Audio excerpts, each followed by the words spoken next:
fight back against Biden's mandates, which are unconstitutional.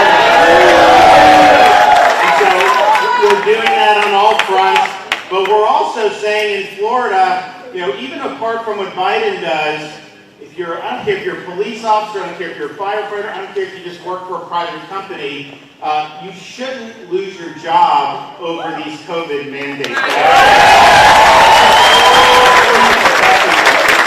if you think about it, we started off with 15 days to slow the spread, and now it's get 3 jabs or lose your job?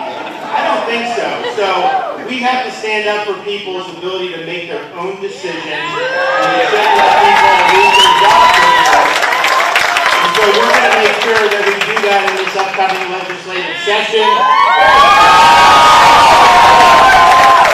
Which is happening, I think, not next week, but the week after, a special session that I called to make sure that we're able to protect folks. Also, just to be clear, in Florida, there will be no COVID vax mandates for school.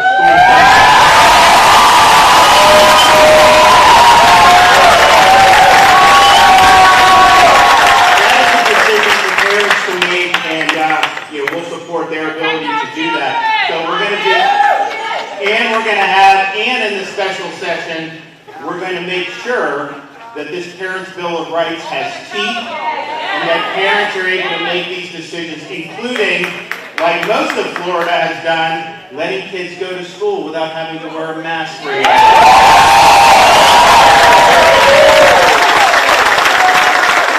And one of the things we're proud about is that in fact, we were right here when we did it.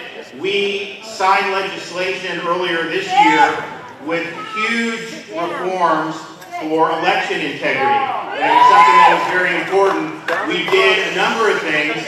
We banned ballot harvesting in the state of Florida.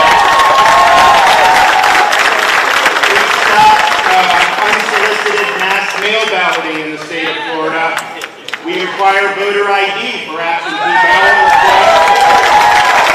And then probably most significantly, which didn't necessarily get as much attention at the time. Now, if you see Molly Hemingway has a book going over all this, how important it was for what we did in Florida, but we banned Zuckerbucks in the state of Florida. If you think about what he did, he poured $420 million into these nonprofits. They'd go in, they'd effectively commandeer local election offices, they'd stack it with partisans, and they'd use it as electioneering machinery for their party and not for just doing the election. So that's a huge problem, and you can't let these tech moguls take over election offices. And so we banned that in Florida, and it's not going to happen. So we're proud of that, but here's the thing that we were thinking about as we started to go through all the things that we've done and then all that we may need to do is, there'll be people, if you see someone ballot harvesting, what do? If you call into the election office, a lot of times they don't do anything. If you know that there's, in Florida, it's constitutionally mandated. Only citizens are allowed to vote in Florida, and yet you see examples of people, they'll even check they're not citizens, and they'll still be given ballots. And so what happens when you see that? You have voter rolls that are supposed to be clean, but not every county does the voter rolls. So what do you then do? So we are excited to be able to say for next legislative session, we're going to do another package of election integrity reform.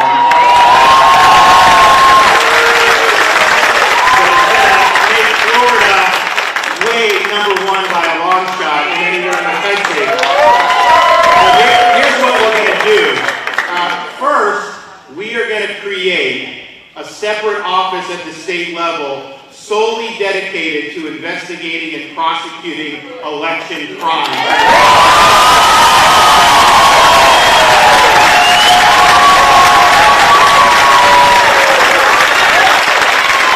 We'll have sworn law enforcement officers as part of this. We'll have investigators.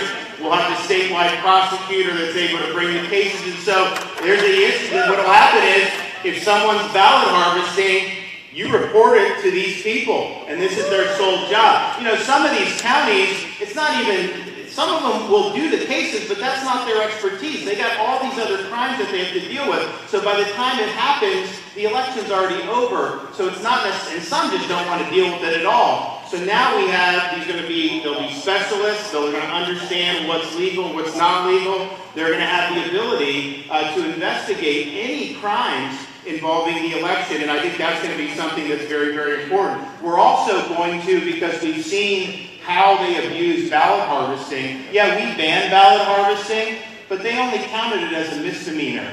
We're going to make sure ballot harvesting is a third-degree felony.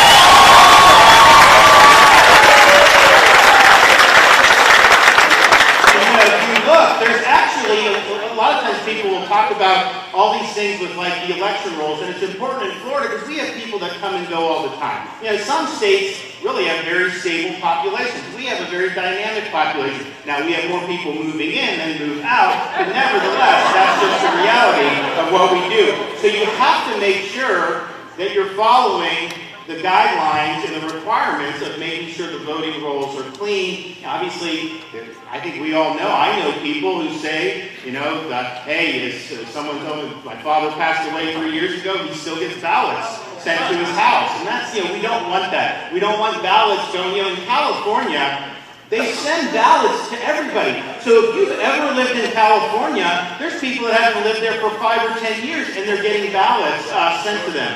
And that's all because the voter rolls are not updated and the voter rolls are not accurate. So we have these requirements. The problem is there's no time limits on when they have to do it. So we're going to impose time frames where supervisors of election must clean their voting rolls by date.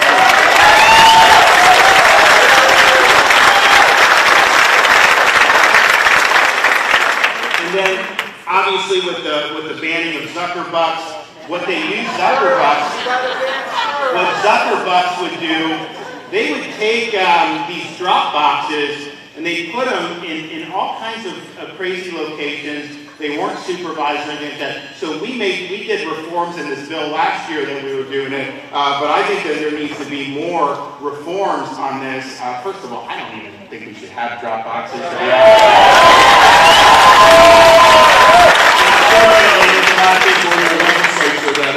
That thinks it is. But at the end of the day, it has to be in places where they can be observed the whole time it's open.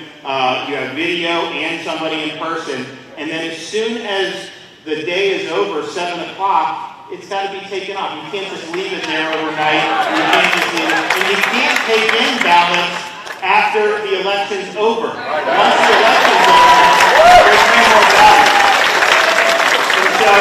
So we're going to be doing these things, and so you're going to now be in a situation where if you see somebody brings a stack of ballots and they're stuffing them in a drop box, you have a place that will field these complaints and will immediately be able to investigate and hold them accountable. You know, in some of these places throughout the country, you'd see like one person, like in Atlanta, they'd go to all the drop box locations, like visit 30 drop boxes. You know, obviously, how many ballots are you doing with 30 drop boxes? So that is totally unacceptable. I mean, these are supposed to be secret ballots. You know, you're supposed to vote. When you go in, that's why they do it private. It's like a solemn thing to vote in person.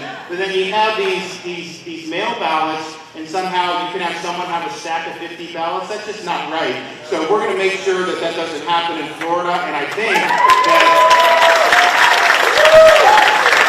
that the legislation takes these steps. And there may be some other things that we do as we get into the session and get some other ideas, but I'm really excited about having actual ability to enforce. Because, you know, you can say what's legal or not legal, but if you don't enforce, and that's one of the things we ran into, you know, with this Parents' Bill of Rights. They didn't assume, they didn't put teeth into it, and so you're saying it's parents' rights, but then we're having to litigate all this in court. And that's not what you want to do. You want to make it very clear what's not allowed, and then if there's violations, the people are held accountable. And I guarantee you this.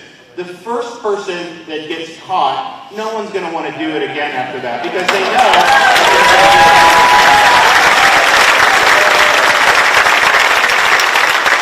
So we're excited. We're excited about, in Florida, if you look around, in September, the U.S. created 194,000 jobs nationwide. Florida alone did 84,000. We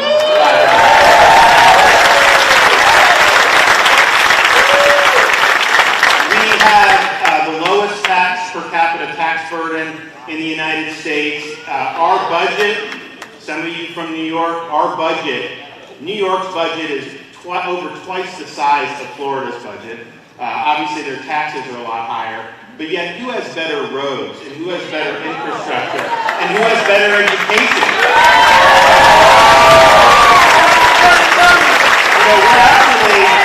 We're Florida now. When I grew up in Florida, and back then, California and New York ranked higher than us in education. Well, now, for K-12 education, we're number 3 in the country by Education Week. We also have the most school choice of anybody in the country, and we're doing more for vocational education than any other state in the country. And those are really good jobs, and that's going to help people. Our public university system's ranked number 1 in the United States 5 years in a row by U.S. News and World Report.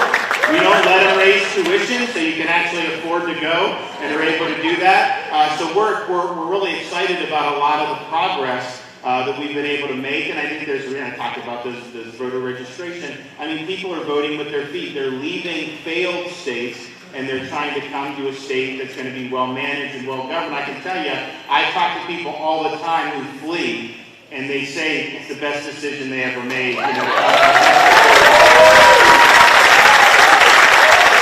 So, and I think when you saw what happened with obviously the taxes, but the COVID lockdowns, people fled those, and they were fleeing the riots and the high crime in a lot of these places, because those places, they don't stand by law enforcement, they don't support the police. So the result is, in like San Francisco, they don't even prosecute a lot of these crimes. You can go and shoplift, and you won't even get arrested for shoplifting. They have to close a lot of the retail stores because they get looted every day. So CVS, Walgreens, Target, those types of stores, they just close. Well, that's creating a culture of law breaking, and people don't feel safe. Here, we're standing by law enforcement.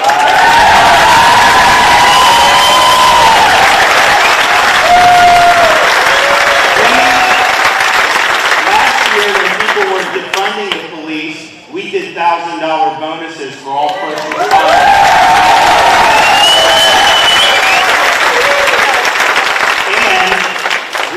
How they're treated in Seattle and in Minneapolis and in New York and all these places. So we're going to do in this legislative session, we're going to enact $5,000 signing bonuses for all out-of-state law enforcement. We're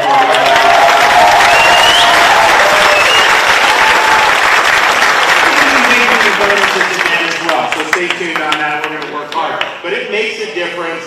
One, you should do it because it's the right thing to do. I mean, I was just at a funeral in Hollywood for Hollywood police officer who got killed by a scumbag. But I can tell you this, had he not interdicted this guy, that guy would have killed people in the community, I guarantee it. And so he wears a uniform, he puts himself on the line, and that's just what happens every day. So we need to make sure that we're supporting those folks. And I think our package, as soon as I announced that, I announced it at the Fraternal Order of Police National Convention, and people have been asking like, hey, we want to come to, so we're going to have huge interest. We already have huge interest in that, and I think you're going to see even more, which we're excited about. And then we're going to make sure that we're following up. We're in litigation with big tech because I actually believe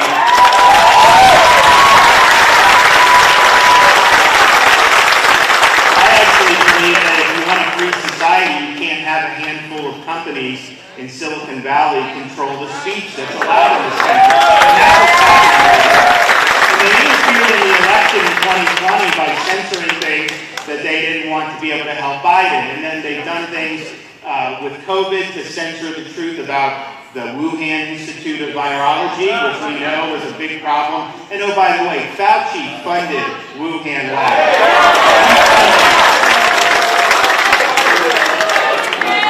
When I say, people, there's an old, because sometimes people will ask me, oh man, how come Florida, 84,000 jobs, the rest of the country, what could be done to help the rest of the country? And I say, well, the saying that I always think back, and it's a little bit of a flourish on how it's been used previously, but a recession is when your neighbor loses his job, a depression is when you lose yours, a recovery is when Dr. Fauci loses his.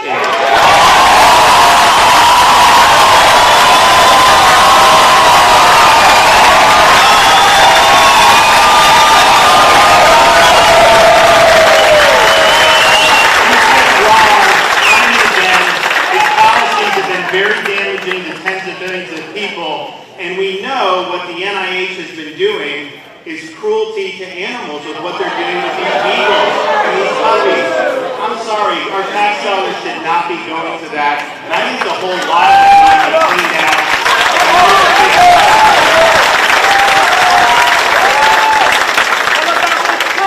So we've got a lot to be able to accomplish going forward, but big tech, what they're doing is they are trying to impose an orthodoxy on this country. If you think like we do, they don't want you to be able to speak. And honestly, that wasn't how, when the tech started, they used to let people speak. Now they're trying to determine what is acceptable and what's not acceptable, and that's not going to work. And so what we actually said earlier this year, you should have the right, you should have the ability to stand up against big tech. If they censor you, you should be able to sue them if they're discriminating. And that's what we're working on. We've got an argument in the 11th Circuit, but I think what we're going to do next session is figure out any weaknesses that we see from the legal perspective, maybe make some tweaks, maybe add some strength in some places. But here's what I can tell you. To just say like, oh, they're just private companies, they can do whatever the hell they want. Trust me, they're going to run all over you if they're allowed to do it. And we can't let them do it. And we're also going to make sure that they're not able to steal your data and make all this money, which they've been doing for years and years. It should be your right to determine whether you want them to have your data, and you should have to opt in to whether you have the data. And if you don't opt in, they shouldn't be able to use your data. And so we're going to make sure we have strong data privacy in the state of Florida, and I think that that'll go a long way to making sure that folks have freedom to respect the game. So we've got a lot of work ahead. Hopefully maybe we'll see some of you in Tallahassee for this special session to make sure that we need really strong protections for people's jobs. We need to make sure we're protecting parents' rights. We need to make sure that we're standing strong when people want to see us. So that's what we're going to be doing. But in the meantime, just know we are going to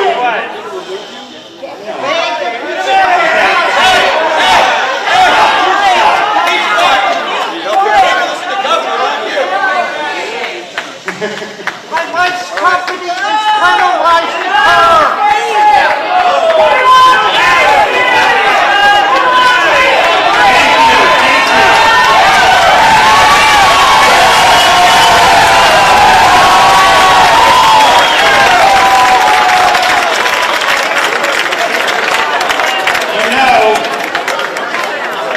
I want to thank you on behalf of our First Lady.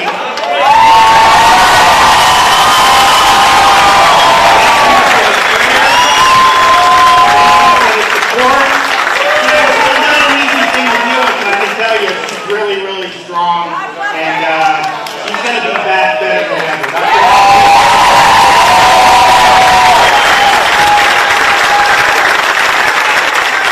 So the final thing I'll just say is, if you look at all the things that are going on, and you see big tech, you see corporate media, although they weren't very happy with Virginia last night.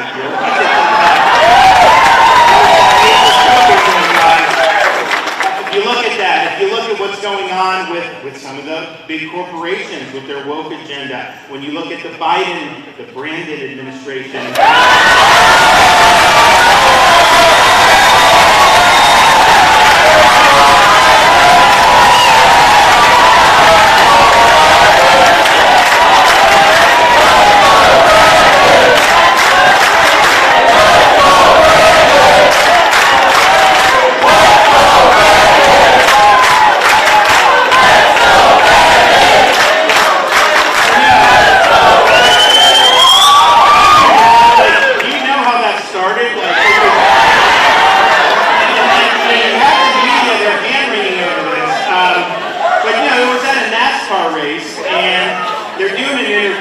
driver, I guess his name was Brandon. Yes. And the crowd starts chanting very colorful language about Joe Biden. And it was obvious that they were doing, and it is what it is. First of all, they said way worse about Trump for 4 years, we know that. But so they're chanting this, and so you have a reporter from NBC who knows that's what they're saying, and she's trying to cover for Biden, so she says, yeah, they're chanting, let's go Brandon. And that was a lie. And it was a lie, and so this chant, I think, has taken on a life of its own because it exposes the dishonesty of these corporate reporters and what they do every day to try to lie. And so now you see it. But bottom line is we've got a lot of things that we're facing. We've now seen after Virginia, people are willing to fight back. And you know I'm willing to fight back, and we are fighting. So what we need now more than ever, with all the stuff that's going on, is we need people to stand for the right things, but they need to stand up and they need to display courage and backbone and not back down in the face of all the things that we have to deal with. And so that's what we're looking to do. Churchill used to talk about when they were facing the appeasement in Britain, when you had Nazi Germany. He told the story because no one was willing to stand up. And he said, when I was a kid, I remember when the circus would come to town, and my Nana told me, there's one thing that you can't see because it's too grotesque for human eyes. It's an exhibit called the Boneless Wonder. And Churchill said, they ask me now, where is this boneless wonder? And he's like, it's no longer in the circus. It's in the front row of the House of Commons. Because these people don't have a spine, and they're not willing to stand up. We don't have time for boneless wonders right now. We need people who are going to stand up, hold the